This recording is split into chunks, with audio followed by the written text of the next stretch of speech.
Всем привет, девочки! Сегодня у нас снова простые рецепты. Думала, не буду снимать, но на всякий случай сниму. Здесь у нас быстрый борщ. Бульон приготовила вчера, сегодня убрала мясо на косточках. Минут 10 сварила картошку, мелко нарезала.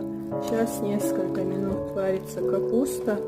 Добавила уже перемолотые розовые помидоры. И сейчас добавлю борщевую заправку.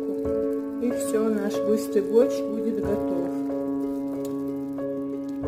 Очень вкусная заправка с бурачком, с морковкой, с розовыми помидорами. Где-то черный перец молотый, где-то эти кружочки. В общем, 5 минут и все готово. Сейчас еще сделаю быстро сухарики из черного хлеба. И все. Всем приятного